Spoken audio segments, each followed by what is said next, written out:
Week డేస్‌లో అంతా పని జేసి, వీకెండ్స్‌లో మూవీకి వెళ్దామంటే, మూవీ టికెట్స్ దొరకలేనప్పుడు, ఎగ్జామ్స్‌లో చదివిన క్వెషన్స్ రాలేనప్పుడు, అరే!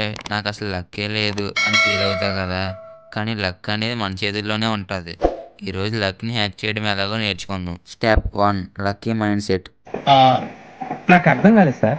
లక్ అనేది మన మైండ్ సెట్‌తో స్టార్ట్ అవుతుంది. మిస్టర్ బీస్ట్ యూట్యూబ్ ఛానల్ స్టార్టింగ్‌లో ఆయన వీడియో ఒక్కటి కూడా వైరల్ కాలేదు. కానీ నెక్స్ట్ టైం ఎలాగైనా వీడియో హిట్ చేస్తా అని ఫిక్స్ అయ్యారు. తర్వాత గొప్ప యూట్యూబర్‌గా నిలిచారు. అలాగే బ్రహ్మానందం గారు కూడా ఒక జోక్ సెట్ అవ్వకపోతే నెక్స్ట్ సీన్‌లో ఇంకో జోక్‌తో రెడీగా ఉంటారు.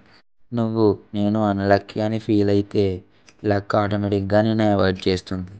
నువ్వు లక్‌ని వదిలితే లక్ కూడా నిన్ను వదిలేస్తది. Step 2 right time right decision.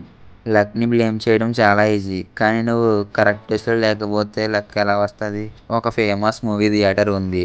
అది ఫేమస్ కాబట్టి టికెట్స్ అడ్వాన్స్‌లో బుక్ చేయాలి.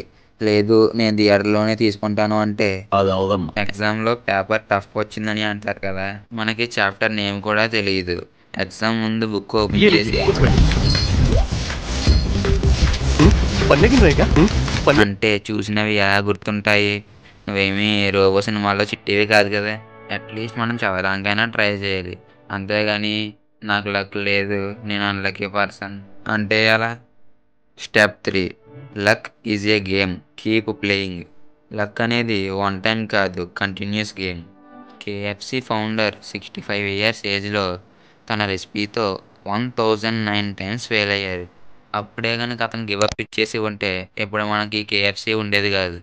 'హ్యారీ పాటర్' బుక్‌ను 12 మంది పబ్లిషర్స్ రిజెక్ట్ చేశారు. కానీ ఇప్పుడు 'Harry Potter' become the biggest book series in the history. So, luck అనేది మనం ట్రై చేస్తేనే వస్తది. కర్ణుడు మహాభారతంలో మోస్ట్ పవర్‌ఫుల్ వారియర్. కానీ entire life unlucky. But Karna last వరకు ఫైట్ చేశాడు. అప్పుడే 'దాన్ వీర్ కర్ణ' అని హిస్టరీలో నిలిచాడు. మనం గెలవాలంటే లక్ ఉంటే సరిపోదు. హార్డ్ వర్క్ కూడా ఉండాలి. వీడియో ఎక్కడి వరకు చూసారంటే ఎంతో కొంత నచ్చే ఉండాలి. దయచేసి లైక్, షేర్, సబ్స్క్రైబ్.